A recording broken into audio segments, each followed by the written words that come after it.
അത് നിയമത്തിൻ്റെ വഴി തന്നെ പോകും, ഉചിതമായ രീതിയിൽ തന്നെ പോകും. ഇപ്പോൾ തന്നെ ഇന്ന് ഹേമ കമ്മിറ്റി റിപ്പോർട്ടിൽ വ്യത്യസ്തമാണിത്.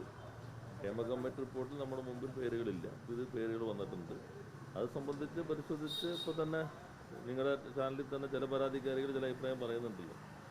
അപ്പോൾ അതിന് നിയമപരമായിട്ടുള്ള എല്ലാ കാര്യങ്ങളും ചെയ്യും. ഞാൻ നിയമപരമായി പരിശോധിച്ച് ഉചിതമായ തീരുമാനമെടുക്കും.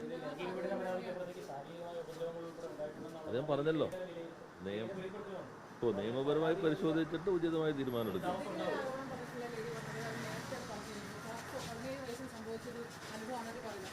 അവർ പോലീസിൽ കൊടുത്തിരുന്നതാണോ? അങ്ങനെ അല്ല, 15 കൊല്ലം നിങ്ങളോട് പറഞ്ഞിട്ടുണ്ടോ? ഇല്ല, ഞാൻ ചോദിച്ചത് 15 കൊല്ലം മുമ്പ് ആരോട് പറഞ്ഞെന്നാ? ഞാൻ കണ്ടില്ല, ഞാൻ ഇവിടെ ഓഫീസിൽ കാണലായിട്ടിരിക്കും. ആരോടാ പറഞ്ഞിരുന്നത്? ഇന്നല്ല, ആരോടാ പറഞ്ഞിരുന്നത്? ആ, ഇപ്പൊ എനിക്കറിയില്ല. ഞാൻ ചോദിച്ചത് അന്ന് ആരോട് പറഞ്ഞിരുന്നു എന്നാണ്. നമ്മളിപ്പോ അല്ല, ഇപ്പൊ പറഞ്ഞത് 15 കൊല്ലം മുമ്പ്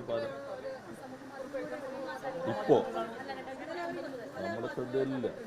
നമുക്ക് ഞാൻ പറഞ്ഞ നിയമപരമായിട്ടുള്ള കാര്യങ്ങളെല്ലാം അത് രീതിയിൽ തന്നെ ചെയ്യും. ചിലപ്പോൾ കോടതി പരിശോധിക്കുകയാണല്ലോ. ഹേമ കമ്മിറ്റി റിപ്പോർട്ട് നിങ്ങൾ വായിച്ചിട്ടുണ്ടാവുമല്ലോ.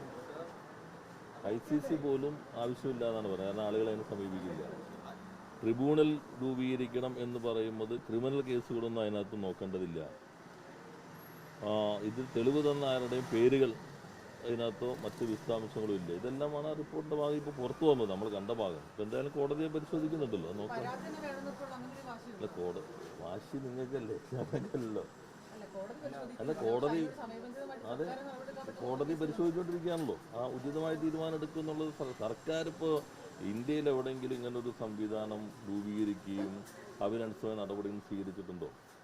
അതിൽ ഗവൺമെന്റിന് ഇപ്പോൾ ഇതിൽ ആരെ സംരക്ഷിക്കാനാണ്?